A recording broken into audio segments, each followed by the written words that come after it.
চাকরির পরীক্ষায় যে অঙ্কগুলো বারবার রিপিট হচ্ছে এর মধ্যে গুরুত্বপূর্ণ একটা অঙ্ক হচ্ছে স্ক্রিনের 1 নম্বর অঙ্কটা। এবং দেখেন এটা বৃত্ত সংক্রান্ত একটা প্রশ্ন। বলা হচ্ছে বৃত্তের বহিস্থ কোনো বিন্দু হতে কয়টি স্পর্শক আঁকা যায়। তো আজকে আমরা এই বৃত্ত টপিক থেকে অনেকগুলো অঙ্ক করব।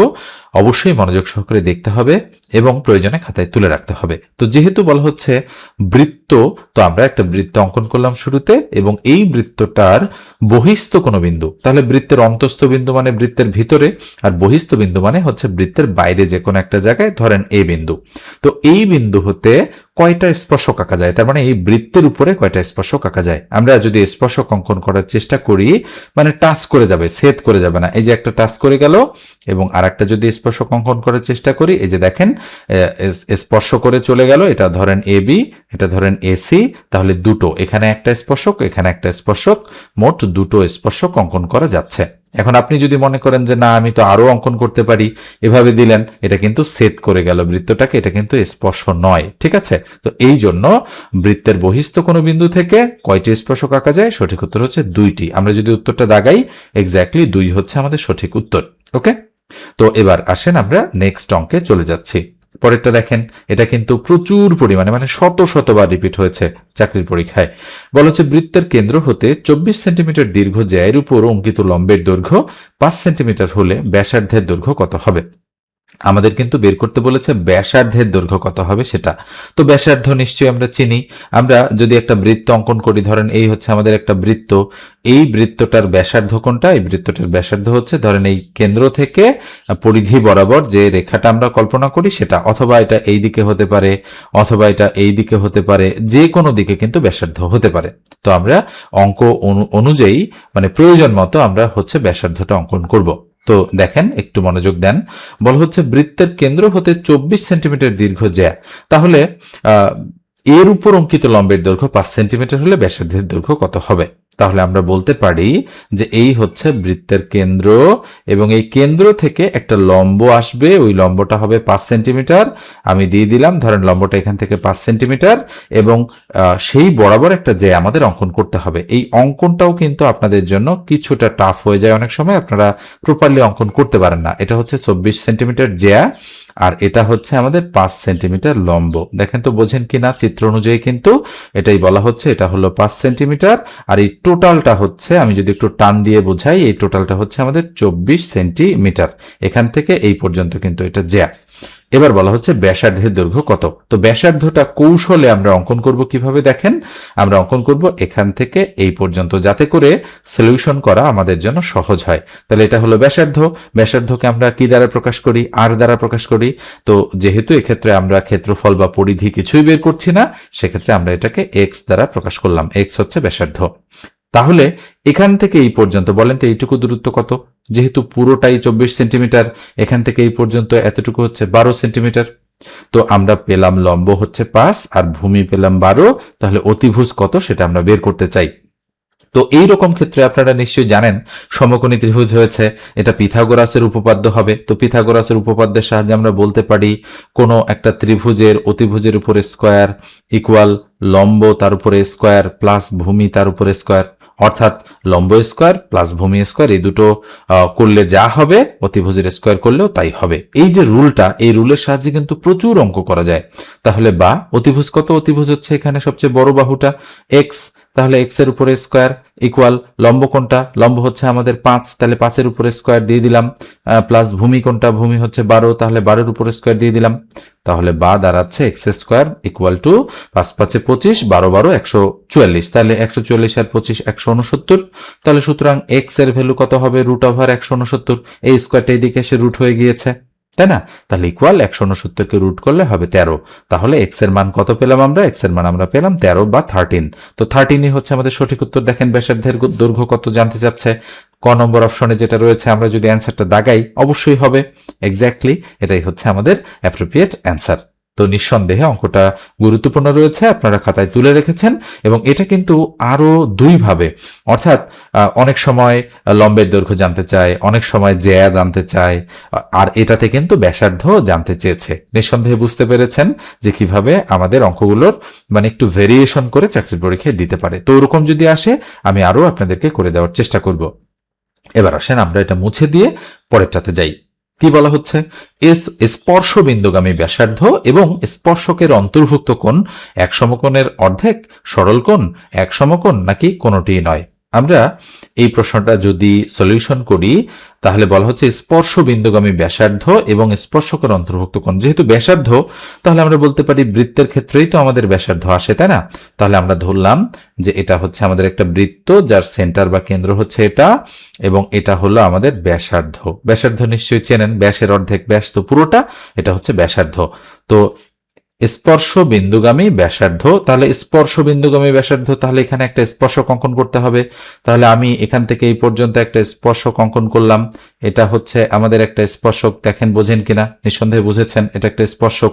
এবং এই স্পর্শ বিন্দুগামী ব্যাসার্ধ এবং স্পর্শকের অন্তর্ভুক্ত কোণ, অর্থাৎ এই স্পর্শকটা যেখানে হচ্ছে টাচ করেছে ওই ব্যাসার্ধকে, যেহেতু এই পরিধি এবং এই ব্যাসার্ধটা মানে এক জায়গাতেই রয়েছে এবং এই স্পর্শকটাও এই জায়গায় এসে টাচ করেছে, তাহলে এই যে কোণটা, এই কোণটা তো আমার কাছে 90 ডিগ্রির মতো মনে হচ্ছে, এই অন্তর্ভুক্ত কোণটা। আচ্ছা দেখি তো 90 ডিগ্রি আমাদের সঠিক উত্তর আছে কিনা। 90 ডিগ্রি নেই, কিন্তু 90 ডিগ্রি মানে এক সমকোণ সেটা রয়েছে। আমরা যদি দাগাই এক্স্যাক্টলি এটাই হচ্ছে আমাদের সঠিক উত্তর। আমি এই অঙ্কটা আগে কখনো প্র্যাকটিস করিনি, আজকেই ফার্স্ট আমার সামনে এসেছে। তো যদি কোনো গন্ডগোল হয় বা যদি কোনো ভুল থেকে থাকে তাহলে অবশ্যই আপনারা কমেন্ট সেকশনে আমাকে কমেন্ট করে জানাবেন, যাদের জ্যামিতি সংক্রান্ত একেবারেই ক্লিয়ার কনসেপ্ট রয়েছে। ওকে, তো আমার মনে হয়েছে যে চিত্রটা এরকমই হবে, এই জন্য আমি কিন্তু চিত্রটা মানে অঙ্কটা পড়ে চিত্রটা এভাবে অঙ্কন করলাম। তো তারপরে আমি শিওর আর কি যে এরকমটাই হওয়া উচিত। এবার আসেন আমরা এটা মুছে দিয়ে পরেরটাতে চলে যাচ্ছি।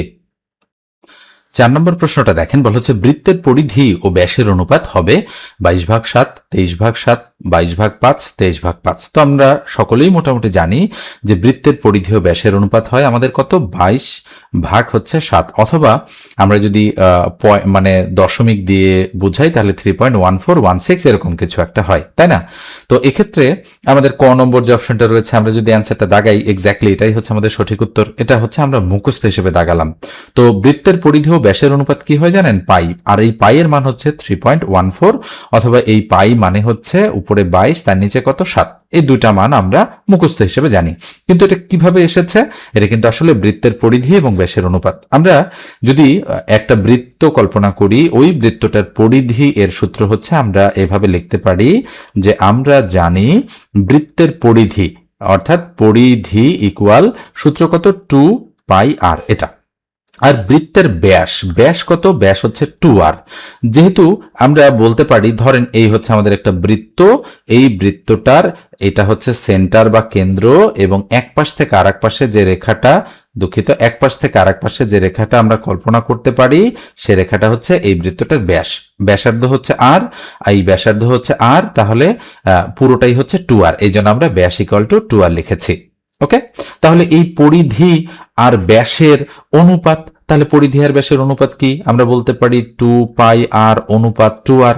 আমরা জানি হচ্ছে কি বলেন তো, অনুপাত আর ভগ্নাংশ একই, অর্থাৎ 2πr/2r। তো আর কাটা, 2 কাটা, তাহলে থাকলো হচ্ছে পাই। তো নিঃসন্দেহে বুঝতে পেরেছেন, পাই হচ্ছে আমাদের বৃত্তের পরিধি ও ব্যাসের অনুপাত, আর এই পাই এর মান হচ্ছে 22/7। এই জন্য আমরা বলতে পারি যে বৃত্তের পরিধি ও ব্যাসের অনুপাত সরাসরি 22/7। নিঃসন্দেহে বিষয়টা আপনারা বুঝতে পেরেছেন। এবার আমরা পরেরটাতে যাচ্ছি। 13 সেন্টিমিটার ব্যাসার্ধের বৃত্তের কেন্দ্র হতে 5 সেন্টিমিটার দূরত্বে, এখানে অবশ্যই হবে দূরত্বে অবস্থিত জ্যায়ের দৈর্ঘ্য কত হবে। তো নিঃসন্দেহে আপনারা একটু আগে যে অঙ্কটা আমি করিয়েছি সেটা বুঝতে পেরেছেন। তো ওটা যদি বুঝতে পারেন এটাও কিন্তু আপনারা করতে পারবেন। আমি আরেকবার পড়ছি, 13 সেন্টিমিটার ব্যাসার্ধের, এবার কিন্তু ব্যাসার্ধটা দেওয়া আছে 13 সেন্টিমিটার, বৃত্তের কেন্দ্র হতে 5 সেন্টিমিটার দূরত্বে অবস্থিত জ্যায়ের দৈর্ঘ্য। এবার আমাদের জ্যায়ের দৈর্ঘ্য কত সেটা জানতে চাচ্ছে আমাদের কাছে। তো আমি আরো একবার এই অঙ্কটা সমাধান করে দিচ্ছি যাতে করে আপনাদের অসুবিধা না হয়। তাহলে ধরলাম এই হচ্ছে একটা বৃত্ত, যে বৃত্তটার কেন্দ্র হচ্ছে এটাকে আমি বললাম ও। এবার বলা হচ্ছে 5 সেন্টিমিটার দূরত্বে অবস্থিত জ্যায়ের দৈর্ঘ্য। তাহলে একটা জ্যা আমি অঙ্কন করলাম, এই জ্যাটা হচ্ছে এই বৃত্তের কেন্দ্র থেকে কত মিটার দূরত্বে আছে, 5 সেন্টিমিটার দূরত্বে আছে। তাহলে এটা হচ্ছে আমাদের 5 সেন্টিমিটার দিয়ে দিলাম আমি, 5 সেন্টিমিটার দূরত্বে অবস্থিত জ্যা। আর ব্যাসার্ধটা কত, 13 সেন্টিমিটার। তাহলে ব্যাসার্ধটা আমার এখানে দেওয়া আছে 13 সেন্টিমিটার, অর্থাৎ এটা হলো 13। এটা হলো 13। আমাদের কাছে জানতে চাচ্ছে জ্যায়ের দৈর্ঘ্য, অর্থাৎ এইখান থেকে এই পর্যন্ত যে দূরত্বটুকু সেটা আমাদের কাছে জানতে চাচ্ছে যে এটা কত। আমি ধরলাম এটা এ, এটা বি, তাহলে এই এ বি এর দূরত্ব আমাদের কাছে জানতে চাচ্ছে, আর ধরে নিলাম এটা হলো সি। ওকে, একটু কম দেখা যাচ্ছে হয়তো, আমি ইয়েলো কালার দিয়েই লিখে দিচ্ছি, এটা হচ্ছে এ সি বি। তাহলে ও সি মানে লম্ব আছে 5, ও এ তার মানে অতিভুজ আছে 13। এখন আমরা যদি এখান থেকে এই পর্যন্ত এইটুকুর ভ্যালু বের করতে পারি, আমি দাগ দিয়ে দিচ্ছি, এইটুকুর ভ্যালু বের করতে পারি, তাহলে পুরোটা পারবো, কেননা এইটুকুর ডাবল হচ্ছে এ বি, অর্থাৎ আমরা বলতে পারি এসি যোগ সিবি ইকুয়াল টু এবি, তাই না? এই জন্য আমরা আগে এইটুকু বের করে নেব এখান থেকে এই পর্যন্ত, এটাকে আমরা ধরে নিলাম এক্স। তো এক্স হচ্ছে ভূমি, আর এটা হচ্ছে লম্ব, আর এটা হচ্ছে অতিভুজ। তাহলে আমরা বলতে পারি যে আমাদের লম্ব তার উপরে স্কোয়ার প্লাস ভূমি তার উপরে স্কোয়ার ইকুয়াল টু অতিভুজের উপরে স্কোয়ার। দেখেন পিথাগোরাসের উপপাদ্য প্রয়োগ করলাম, এটা অতিভুজ, এটা ভূমি, আর এটা লম্ব। তাহলে এক্স স্কোয়ার ইকুয়াল টু এখানে হবে বা এদিকে 169, আর এই 5 5 25 এদিকে মাইনাস হয়ে যাচ্ছে, তাই না? তাহলে বা এক্স স্কোয়ার ইকুয়াল টু 169 থেকে 25 গেলে 144, সুতরাং এক্স ইকুয়াল টু এ স্কোয়ারটা এদিকে সে রুট হবে, তাহলে রুট হলে হবে হচ্ছে 12, 144 কে রুট করলে 12। তাহলে এক্স এর ভ্যালু আমরা কত পাচ্ছি? এক্স এর ভ্যালু আমরা পেয়ে যাচ্ছি হচ্ছে 12। তো এইটুকু যদি 12 হয়, আবার এইটুকু সি থেকে বি পর্যন্ত 12, তাহলে আমাদের জানতে চাচ্ছে জ্যায়ের দৈর্ঘ্য কত হবে। তাহলে এ থেকে বি পর্যন্ত 12 12 24, তাহলে 24 সেন্টিমিটার আমাদের সঠিক উত্তর। দেখেন অঙ্কটা কিন্তু আসলেই ভেরি ভেরি ইম্পর্টেন্ট টাইপের একটা অঙ্ক। আমরা যদি অ্যান্সারটা দাগাই, এক্স্যাক্টলি এটাই হচ্ছে আমাদের অ্যাপ্রোপ্রিয়েট অপশন। তো আপনারা অবশ্যই এই অঙ্কগুলো ভালোভাবে শিখবেন, প্রচুর পরিমাণে কিন্তু রিপিট হয় এই ধাঁচের প্রশ্ন। আমরা মুছে দিয়ে এবারে পরের প্রশ্নে যাচ্ছি। তো পরের প্রশ্নে যাওয়ার পূর্বে বলি, আমার কাছে যদি আপনারা চাকরির গণিত একেবারে শূন্য থেকে শিখতে চান, ধরেন হচ্ছে শিক্ষক নিবন্ধন পরীক্ষার জন্য, সমাজসেবা অধিদপ্তরের জন্য, এছাড়াও বিভিন্ন মন্ত্রণালয় বা অন্যান্য যে অধিদপ্তরগুলো রয়েছে সেগুলোর জন্য আমি গণিত শিখিয়ে থাকি, চাকরির গণিত এবং এমসিকিউ টাইপের গণিতের ব্যাচ নতুন করে নিচ্ছে এই সময়ে। যদি আপনারা ভর্তি হতে চান তাহলে 01642702760 এই নম্বরে হোয়াটসঅ্যাপে টেক্সট দিয়ে যোগাযোগ করবেন। হচ্ছে 510 টাকা কোর্স ফিতে আমি আপনাদের চাকরির গণিত একেবারে পূর্ণাঙ্গভাবে শিখিয়ে থাকি। মোটামুটি 3 মাসের মতো সময় লাগবে, এই সময়টা নিয়েই আমার কাছে আপনাদের আসতে হবে। পিডিএফ শিট পাবেন এবং মডেল টেস্টগুলো দিতে পারবেন, অনলাইনেই হবে, কমপক্ষে 20টা মডেল টেস্ট দিতে পারবেন। পিডিএফ শিট পাবেন মোট 33টা গণিতের, আর হচ্ছে লাইভ ক্লাস হবে জুম অ্যাপে একদিন পর পর।